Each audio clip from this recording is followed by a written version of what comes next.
Well, hello and welcome to this edition of Wednesday Palaver. This happens to be a very special edition because it is dedicated to the celebration of Ghana's independence, which falls on the 6th of March, which is Saturday. There have been various controversies about Ghana's independence, whether it was worthwhile, who led it, and so on. And today, on this very special edition of Wednesday Palaver, we have one of our most distinguished citizens to lead us in this discussion. We'll be led in this discussion today by Ambassador Sam P. Yalley, who was Ghana's High Commissioner to India and who is an unrepentant Nkrumahist. He would have to spend about 15 to 20 minutes to make his opening remarks, and then we'll come to the studio and take questions and comments. And then from there, we'll go to our social media platforms and take questions and comments. And then we'll come back to the studio, and Ambassador Sam P. Yalley will give us his concluding remarks. It is indeed my very, very distinguished pleasure to invite to the podium and to the microphone Ambassador Sam P. Yalley.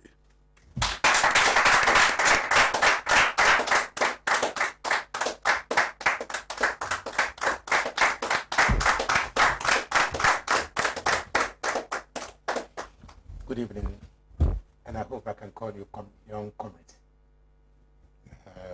brother and compatriot, Kwesi Pratt.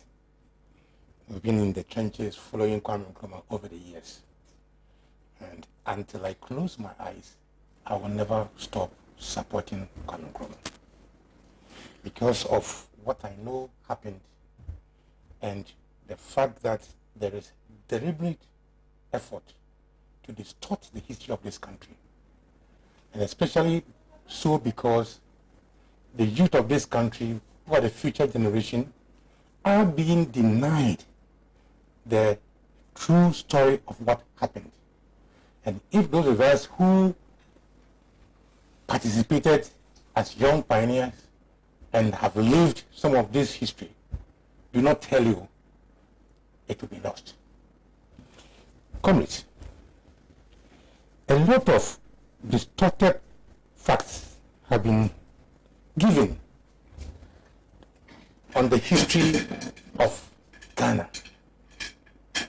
And within the limited time I have at my disposal, I would want to take you very shortly to some of the historical moments that we have lived as a country, and how those historical moments are being misapplied and misused for the purposes of distorting the history of Ghana.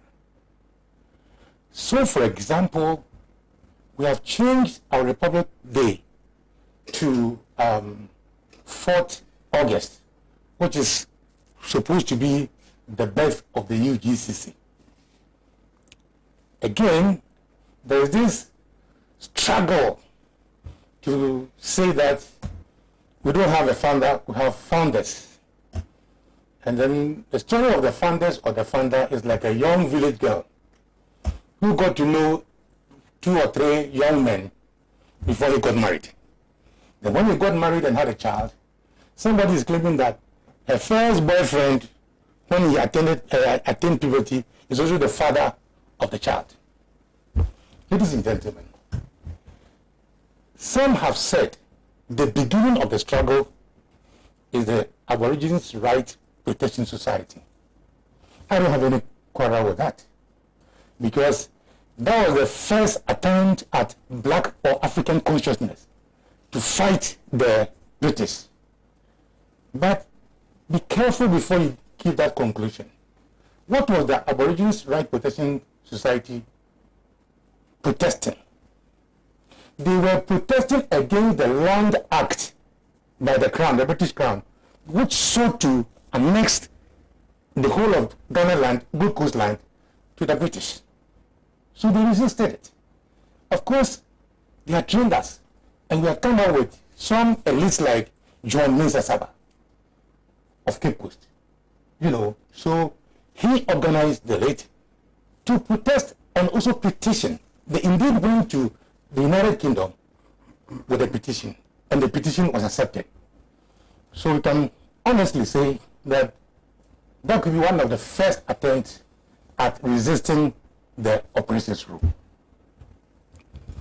Some have said the beginning of the history is that of the UGCC. And I know all of you know what the UGCC stands for. United Gold Coast Convention. Now, if you read some of the write-ups on Google, you will find a lot of distortions. And so I try to engage Wikipedia and found out that that version of the history was written just recently. But if you go to the British archives, you see the true history of the UGCC. Today, my young fellows, take it from me that it was not J.B. Dankwa who formed the UGCC. If he had formed the UGCC, the headquarters would have been in Kibik. It was Power Grant. And in Zimmerman, he was a merchant who was dealing in timber, gold, and goldsmithing, and had a lot of money. What he sought to do was to protect himself with some elite of the Gold Coast to fight against his economic interest. Are you following me? Now, this was just at the time there was a Kibi ritual murder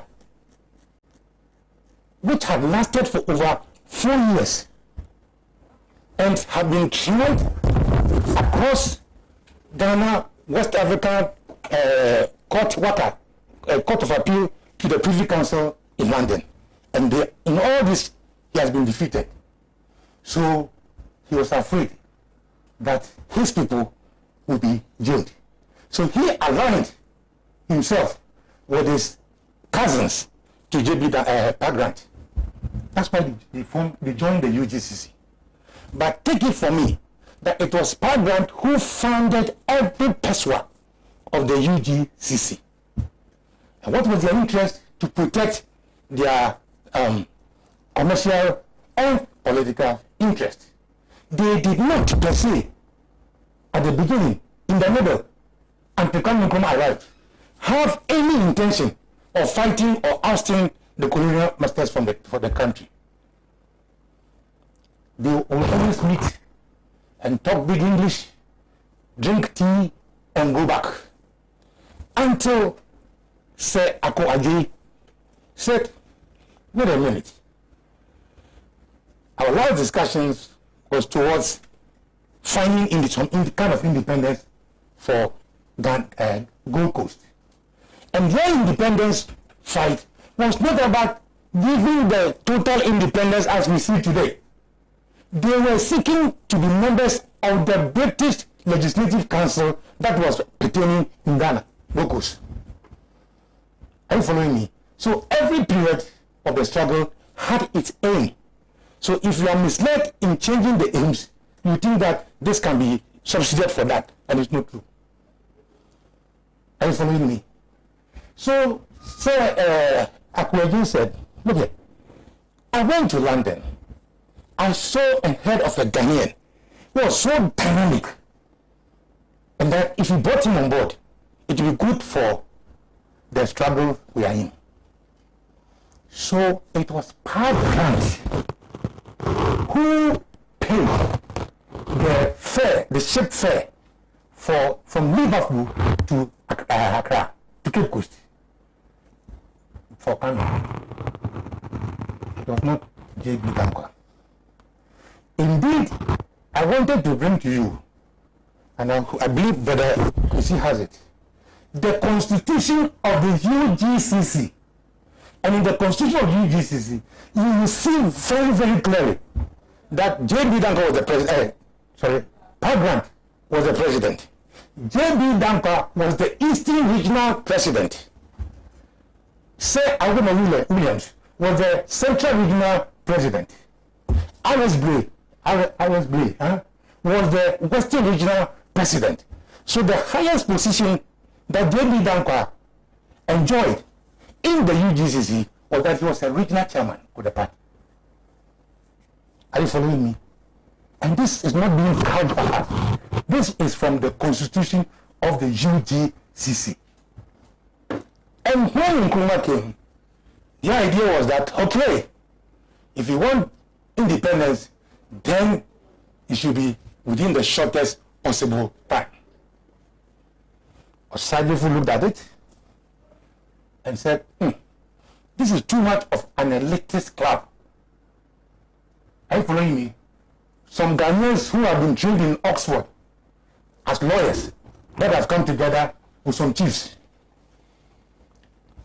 Remember that all until this time, the ordinary people were not considered as important in Ghana, in Gold Coast politics.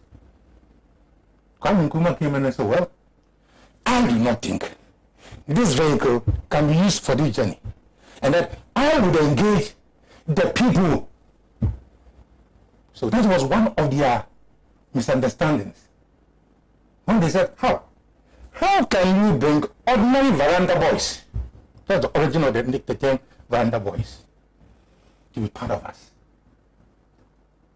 So they started that Nkrumah was too radical with communist ideas and all those things. So there was a division. But Osagyefo was always ahead of his time. You know what? By June the following year, he has formed the CPP, the Conventions People Party. Today I heard on one of the TV stations saying that Nkrumah was not elected, but appointed or selected. I said, what? Do you know the history of this country? Kwame Nkrumah in 1951 contested elections and beat everybody. The CPP had 33 out of the 38 seats that was contested for. So who would appoint Kwame Nkrumah? Apart from that, he had been elected. Remember when he was elected, he was in prison. Have you heard that? He called for positive action. The positive action was non-violent, but the people reacted because Ghanaian Gold Coasters had gone through hell since 1884.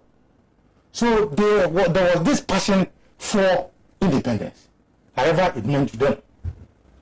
So Kwame Nkrumah was able to harness the most energy of our people towards independence. And these were the workers, market women, and those they call veranda boys. So now today you understand what is called a veranda boys and how it came about. Now a committee was set up, and to settle the matters, they said Kwame Nkrumah should be removed from General Secretary and be made a treasurer. Osagyefo will not take that. So he called for the positive action. And if there's anybody whose name should be reckoned in our history, it should be Pagrant and another chief called Ni Boni of Osu Alata, who was the Osu Alata Manche. He was able to organize a general boycott of European goods because they said the prices were too high. And during the boycott, no Ghanaian will buy British goods. And this really affected the colonial masters. So they called for a meeting. And so, just as the boycott was ending, the military, the ex-servicemen, have you heard of the ex-servicemen, had also returned from Burma. But before they returned, the British had promised them, because they were used in the forefront.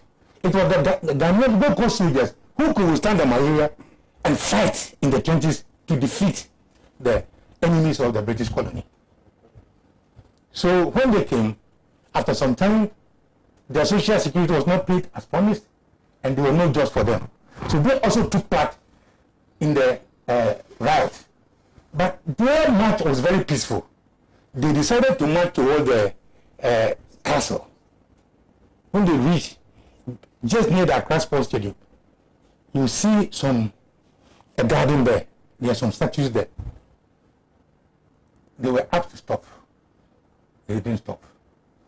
The British soldier, a policeman officer called Emery, said, if you don't shoot, I'll shoot you. They didn't stop. So he called the Ghanaian. The Ghanaian police officer would to shoot them. He refused. So he took the gun and shot, killed 3 and injured 1. And I know you know the cooperatives and the rest. So this was a process. And the process was not led by J.B. Dankwa. Are you following me? The boycott was not organized by J.B. Dankwa. The positive action was not called for by J.B. Dankwa. And indeed, when they were arrested as the leaders and put in jail, all of them denounced Kwame Nkrumah and said he was responsible for the riot. Are you following me? And therefore, after that, they were released because Sajifo was kept. And an election was held. Kwame Nkrumah from Nkrumah won the Ododo, what is what we call Accra Central. He won the seat. He had about 34,000 plus votes, and the next person was about 600 and something votes. So he was made the head of the government business. Comrades, I think you have followed the story. So 4th August was not the beginning of Ghana's independence. It is not. I have always argued with Kwesi Pratt that if there are some people to be called the Big Six, it should be those who stood on the podium with Osadifo on the day of the declaration of the independence. They should be the Big Six. Because they organized to win such massive elections even when Osadifo was in prison. There has been some controversy about who also brought the name Ghana. I think you have heard that argument too. Ladies and gentlemen, the landmark we call Ghana now was called Gold Coast. And it did not exist as one body as we see now. It was made up of 4 components. The Fantis, those of us from the coastal line, had signed the bond of 1844. And they would have come under the protectorate of the British. All right? Now, the Ashantis were very powerful warriors. In fact, they have conquered everybody from Bono all the way to Salaga area, to the Kitakrati area. That was the Ashanti Empire. And the British needed to get to the Northern Territories. Those of you who follow the DVLA, you know that we have number plates, empty. That's the Northern Territories. Now, and then, so the British relentlessly fought against the Ashantis and finally defeated them.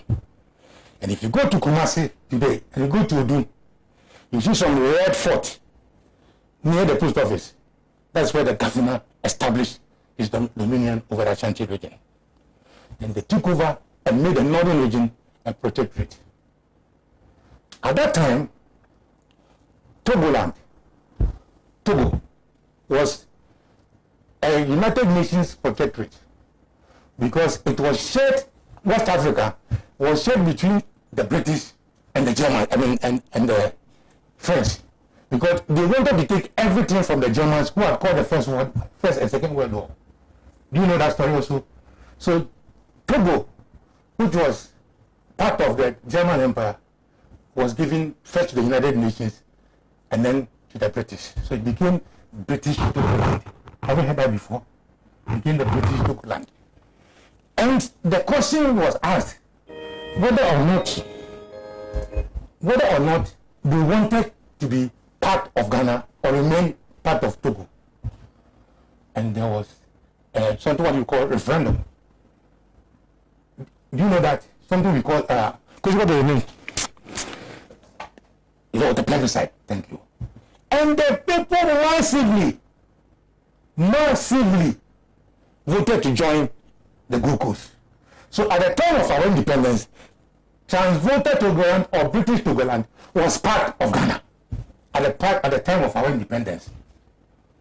Ladies and gentlemen, it was after all this, and after Kwame Nkrumah winning all the elections to become the Prime Minister, that the British now understood that it was time to give us our independence. Okay. After independence, he was the Prime Minister. But just like what is in Australia and Canada, their president was the Queen. Are you following? And Kwame Nkrumah said, no. No.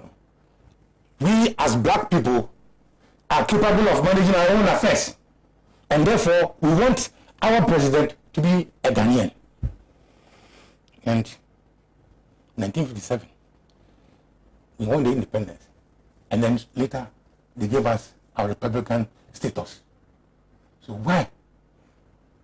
On 1st July, when we won the Republican status, would you, as a government, as a country, decide that you will downplay the day you became a republic? Does it mean that you still want to be under the colony, or you still want to be ruled by the president, the Queen? Having brought you this far, the next level of the statement is whether our independence was a stepping stone to a new nation.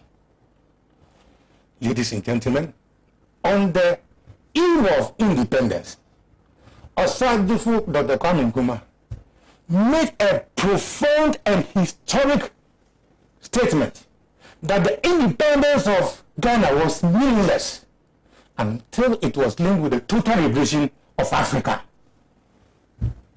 Did you see the Osadifo's drift? Do you understand what Osadifo meant? Because at that time, some African countries have not gained independence. We had Namibia, Rhodesia, Zimbabwe, and all those African countries. And you know what Osadifo did? He established a school, a training college school here for liberation fighters. And their hostel or whatever the offices, you know where the Minister of Foreign Affairs is? The former international students, that's where they are. The international liberation movement activists were there to train African leadership for independence. So Mugabe and others all were trained in Ghana for the independence movement. That is why somebody like Comrade Chikata, have you heard of him, Doro Chikata, fought in the Angolan War along Che Guevara for the Angolan independence. Ladies and gentlemen, at this stage, just as I asked, but let me tell you who gave the name Ghana. I was going to tell you that. Let me just refer to it. It was in the UK Parliament when J.B. Danko was not there, when the Osadifo was moving the motion of destiny of this country. You have to read that motion before you are granted your independence. And Osadifo said, we know of our ancestry. We know where we came from. We know that there was a Ghana Empire. You know the Songa Empire, those of you who did history. The Songa Empire, the Sokoto Empire, the Ghana Empire. Timbuktu, Odagos, and that. And that is where Ghana was. And we knew that the people were resilient. They had mastery over their gold and everything. And then he was not ashamed to name the new and upcoming country to the ancestry name of Ghana. It was at the motion of destiny. And at that meeting, J.B. Danko was not there. Hello? Are you following me? And when the students of Cape Coast, those who took part in the demonstrations, they were dismissed by the white people. Osadifo formed a brand new school. Brand new school, the brand new school, J.B. Danko and Akwaje and the rest played very, very minimal role in the establishment of the school. And way back that day, that date, before we became independent, he called it the Ghana National College. So these two facts are the notion of destiny and the meaning of Ghana National College tells you who brought up the name Ghana. Now you understand? Now, ladies and gentlemen, we want to tell you why Ghana's independence became a stepping stone for a new nation. We can see this through the achievements of Osagyefo Dr. Kwame Nkrumah. And it is true that Kwame Nkrumah ruled for a little more than 9 years. And look at the wonders Kwame Nkrumah performed. Let's talk about education. Are you there with me? Do you know of Kwame Nkrumah University of Science and Technology? It was built from the first block to the end by Osagyefo. The Kwame Nkrumah University of Science and Technology, with a direction for science and what? Technology. At that time, most African countries did not even have universities. Kwame Nkrumah also built these institutions called CSIR. You know them? You know the CSIR institutions? You know it? Council for Scientific Research and Industrial Research. What was the purpose? To research into industrial medicine and other. So if we have not developed, is it because Kwame Nkrumah didn't lay the foundation, or we have not been sensible to continue what he did? I have the list of what Kwame Nkrumah did, but because of time, I would pause and tell you that but for Nkrumah, we would not have had the Tema Habo. At the time, no African countries were talking about generating energy. Osagyefo had built the Akosombo Dam for hydro. Okay? And if Osagyefo had not built the dam, what would have happened to the country Ghana? Sensible as he was, he also developed an atomic energy power plant way back in the late 50s. When many countries had not dreamt of that. Hello? Hi.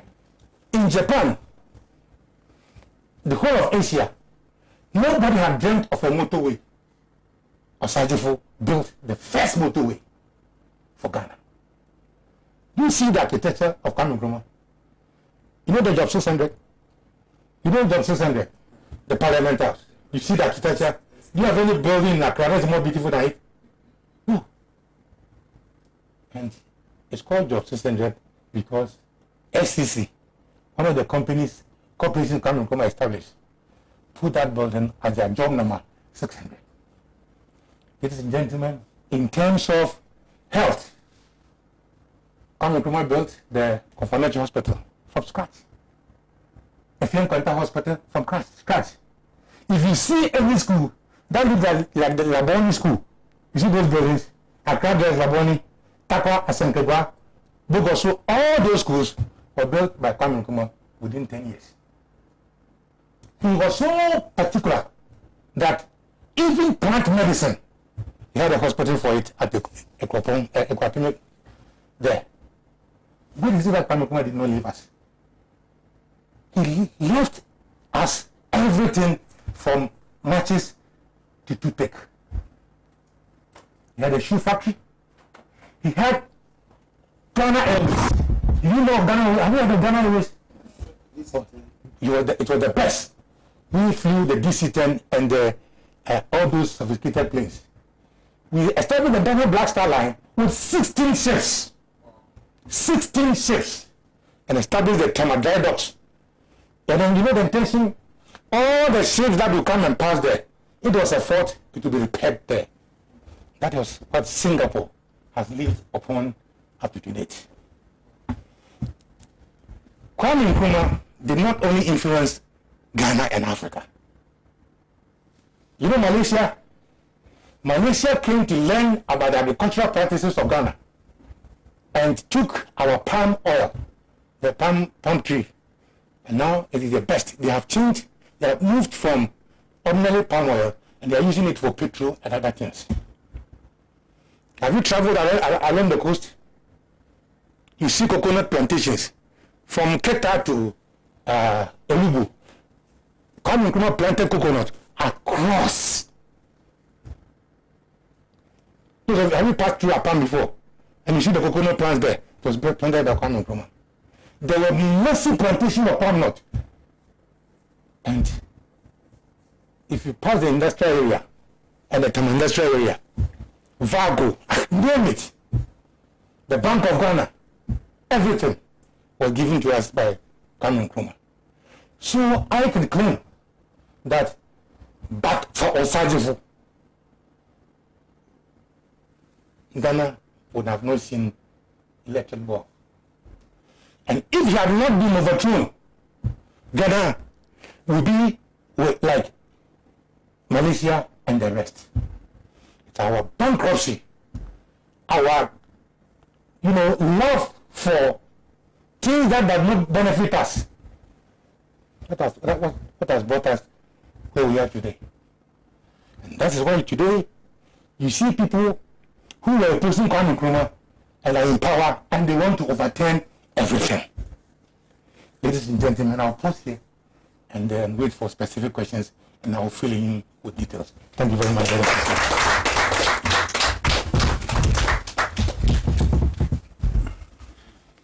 Well, at this stage, we just come to the studio and take your comments and questions.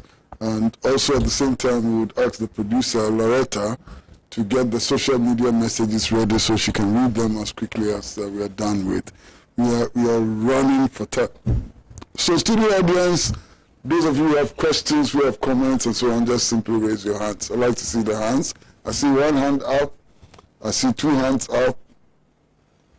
Two hands. Well, we can start with the two. So we'll start with you, sir, and then you, and then, we'll see what we do.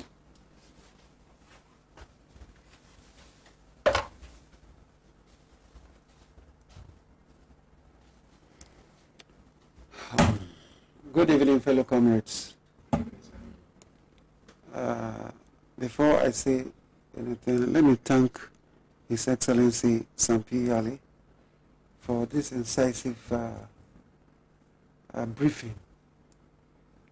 There are a lot he could have talked about, but maybe because of time.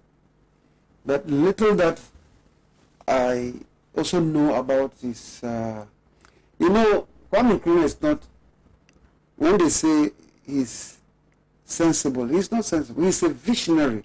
He thinks like 50 years before he himself. As we are here right now, what is to happen in 50 years' time, Kwame Nkrumah has the knowledge. He thinks like that. Here is a man who has invested a lot in agric. And then he saw that, no, if there are proceeds and it is going to waste, what are we going to do about it? So he started putting up silos. There's one big silos that he has built at industrial area here and then at Tema. So, and then in Takrady too. So that our foodstuff, when we get it and it is abundant, we can put it there, and in time of need, we can lay our hands on it. The Akosombo Dam, to the best of my knowledge, when it was to be built, this same traitors, J.B. Dankwah's compatriots, went to the British to tell them, we are not yet right to have such a dam, and we should not be giving loans to put up such a dam. But he persevered and had it. Now, after getting the power, what are we going to use? The population was not all that as we have today. So, Kaiser, they were into, aluminium trade. That is Valco. I believe the amount of power that Valco is using surpasses what the whole nation is using. As at that time, you see. So he brought them down here. Instead of taking our bauxite there, he invited them to come and put out the structure here so that they will use the bauxite to produce, what do you call it, the ingots, aluminum ingots. And then they can use it to do their things. Look at the chocolate factory. I have grown up to see many of those things. When I was growing up, my father used to visit Flagstaff House. He was a friend to Kwame Nkrumah. And in my school, we were the pioneers of Gina L.A. Middle, or primary. I was in the same class with W.O. Kunto. The name is Kuntu, but they just call it Kuntu. We were the only two young pioneer chaps in the school. And what broke my heart was when Nkrumah was overthrown, a police came with, what do you call it, their big motors, and came and jumped and tore the Ghana flag. So the two of us were asked to run into the bush because we were young pioneers and it was against the rule of the NLC. You see. So you can imagine the magnitude of destruction that was created to this nation. If Nkrumah had, you see, that's why sometimes people used to ask me, but your friend, we see, what's that sometimes when they're organizing CPP things, you don't see him. I said, yes, he's not a traitor. Uncle Kwesi is not a traitor. Most of the people who are paraded as, what do you call it, CPP today, if Nkrumah were to be alive today, they would never go near Kwame Nkrumah because they have sold themselves. And they say, if your mouth is in somebody's expression, you don't have your freedom. There are people who feel they will take something from the white man and then sell the nation to them, no matter what it is, as long as they have it finished. You see, but I'll plead to His Excellency that much as we are holding these forums, let us organize platforms where people of your caliber and Uncle Kwesi, so that the young ones that are coming up, they will learn, because a whole lot of things are going on in the society. Thank you so much.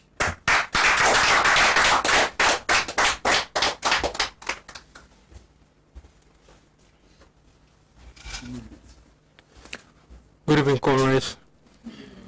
I'm really enlightened by the fact that Mr. Excellency has shared this vital message. I'm African. He said, the African man is capable of managing his own affairs. He has really thrown light into our darkness, because when he started, he said from the onset, most of us have been denied from the raw history. So it's a blessing to have this day, to hear this thing to our next generation. I'll make sure we pass it. I'm proud to be a black man, a Pan-Africanist under the roof of Pan-African television. So let us give him another clap offering. Yeah, I'm blessed.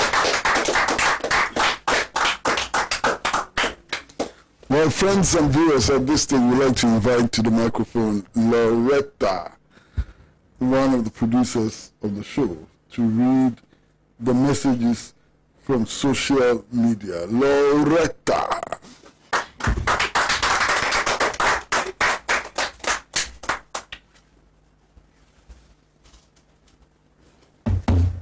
Good evening, comrades and friends.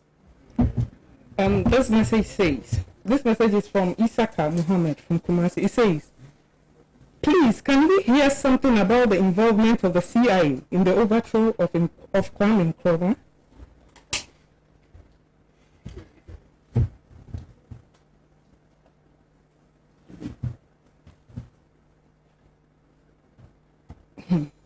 This message says, Kwame Nkrumah so wicked and will not live to enjoy.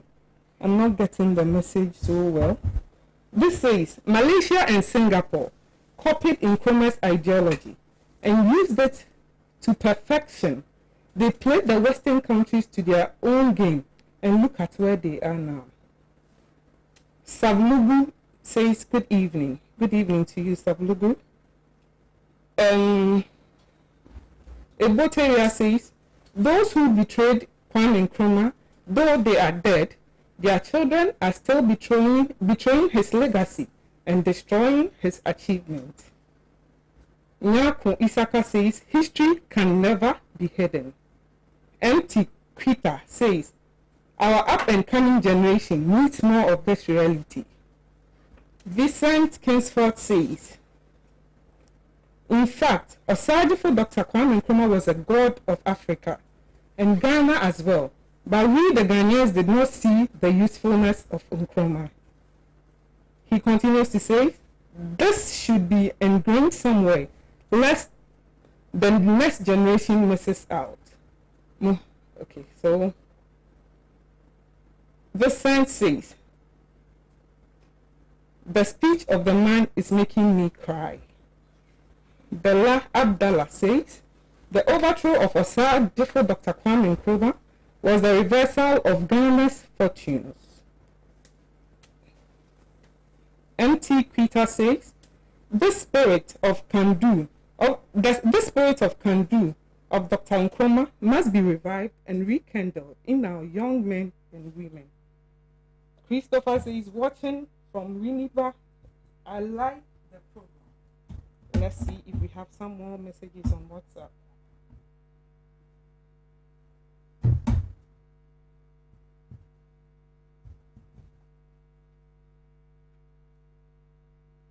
Okay, Uncle Kwesi Pratt. Over the weekend, after watching Alaji and Alaji into today, I have been pondering over the overthrow of Osajifo Dr. Kwame Nkrumah by the Dankwa Busia clique, and one thing stands sure: the destiny of Ghana was reversed into perpetual doom. Rawlings came to do house cleaning, through the revolution, and handed over power to these charlatans, and today they are in power and increasing the plight of Ghanaians. God will judge them vehemently and severely before they leave this earth. That's from Stanley. Bright Teku says, please, I need more Pan-African books, Master Pratt. If you need books from Nkrumah and by Nkrumah, you can contact the Freedom Bookshop. Okay, so I think this will do for now. Thank you.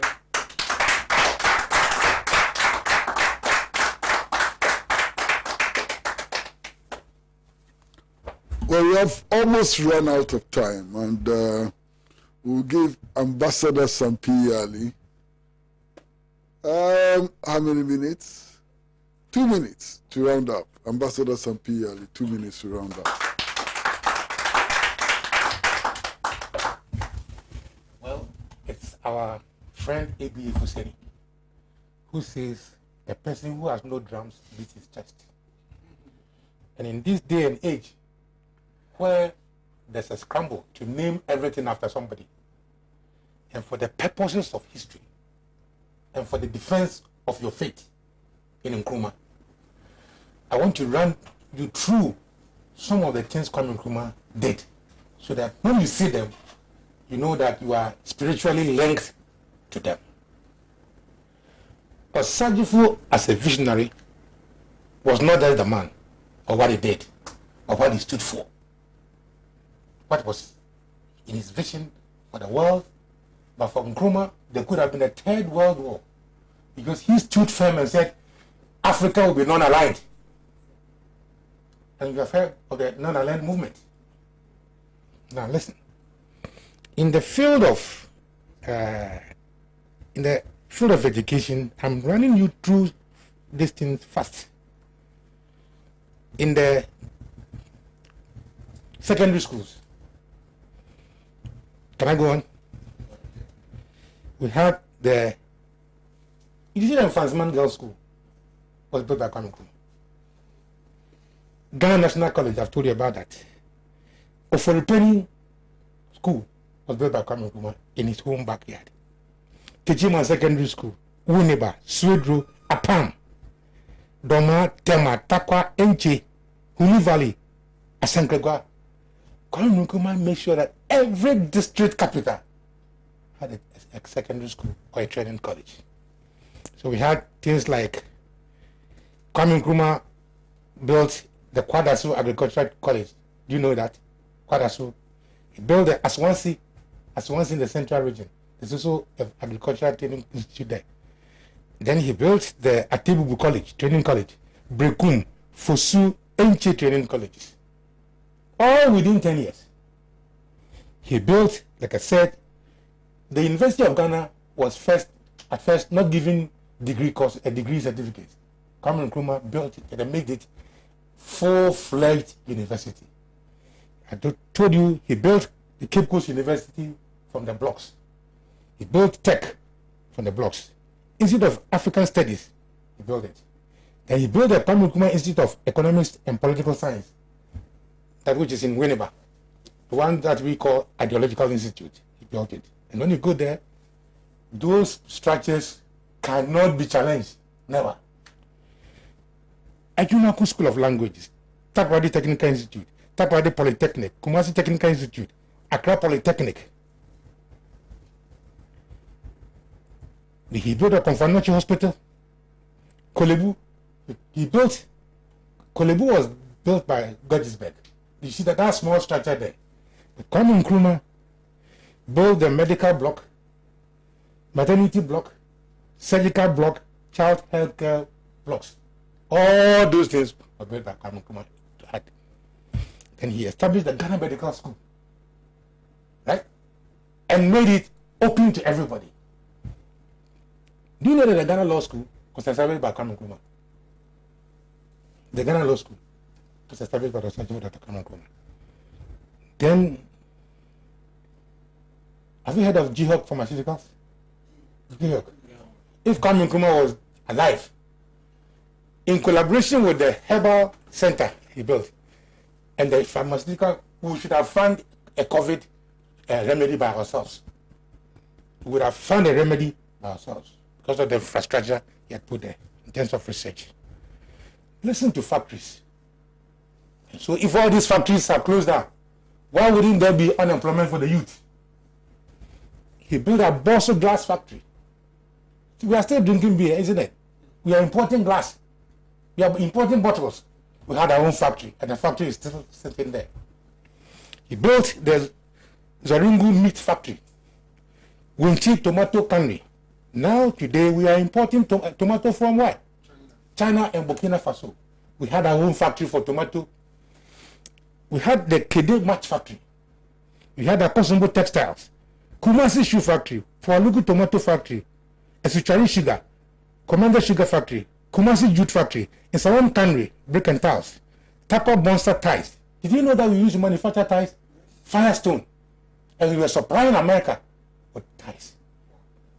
Firestone ties. Then we had the Boligatanga meat processing, the Boligatanga rice mill, G-Hawk Fiber Products Company. G-Hawk was a combination of factories, Ghana Industrial Holding Company, Corporation. A Casanoma or that one. Then we had, I've told you, the Black Star Line, Temadai Docks, Bank of Ghana was established and built by Kwame Nkrumah. Do you know that our currency is called cedi? One day I'll tell you the meaning. But Kwame Nkrumah gave that name cedi because he used to spend shillings and pounds. Ghana Commercial Bank was built by Kwame Nkrumah. Agricultural Development Bank was by Kwame Nkrumah. National Investment by Kwame Nkrumah. State Insurance Company, Kwame Nkrumah. Social Security and National Insurance Trust, Kwame Nkrumah. Ghana Oil, Kwame Nkrumah. Ghana Ports and Harbour, Kwame Nkrumah. Tema Oil Refinery, Kwame Nkrumah. National Management and Productivity Institute, Kwame Nkrumah. Ghana Film Industry, Kwame Nkrumah. Ghana Airways, GNTC. Did you know of GNTC? Cocoa marketing board, CMB, the CMB that they are making noise about was built by Kwame Nkrumah. There still works, Kwame Nkrumah, Valco, Kwame Nkrumah. Now, I want to tell you that Kwame Nkrumah built a Laboni estate. Laboni estate. He also built a Kanda estate, Osuringwe estate, Airport Residential, Kwadasu estate, Bokulum estate, North and South Central in Kumasi. Kwame Nkrumah built them all. Estate. The whole of Tama Township was built by Osajifu. For state hotels, we had the Meridian, Ambassador, Continental Hotel, Atlantic Hotel, City Hotel, and the museums, Ghana Films, and many other things. So, like I said, Kwame Nkrumah built a factory from toothpick to toothpaste. We had it. Why are we poor? Why are we importing tomatoes? Why are we importing toothpicks? Why are we importing computers? When way back in the 50s and 60s, we had built our own television. We had built our own radio. Why? Ladies and gentlemen, somebody has requested that we should open more of this fora. I work with the Socialist Following and my friend Chrissy. We will never, ever allow the history to be rewritten. Nkrumah never dies.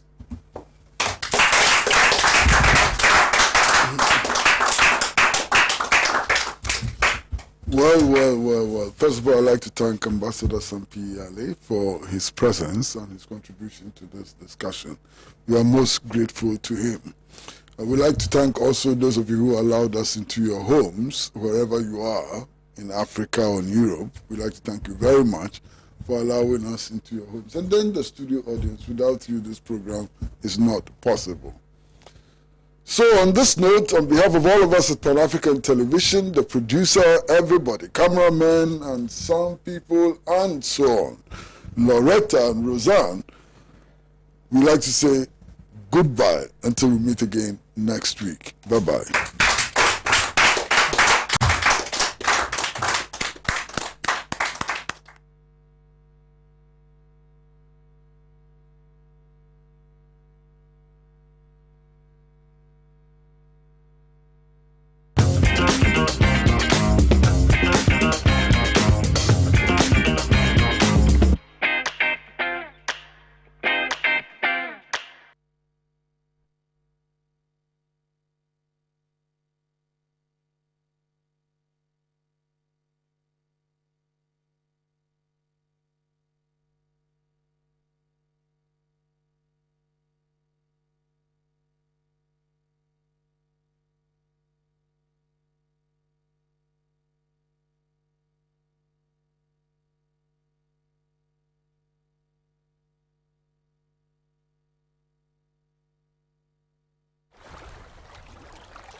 Hello, Ghana.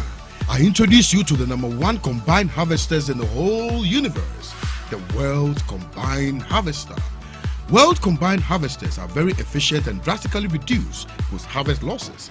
It's cost-effective with low operating expenses, easy and comfortable to operate. Works well both on wetland as well as dry land. World Combined Harvesters come with automatic gear drive, diesel-powered engines, 1.77 cubic meter grain storage tanks, 2.2 meter cutting width, 360-degree unloading pipe, and a sunshade. World Combined Harvesters are best suited for crops such as rice, corn, wheat, and soya bean. To buy or hire a World Combined Harvester, kindly call the sole distributor, CAM Trading and Farms Limited, on 0546 372014 or 0278 223811. I repeat, 0546 372014 or 0278 223811. World Combined Harvesters, your #1 combined harvester in the whole wide world.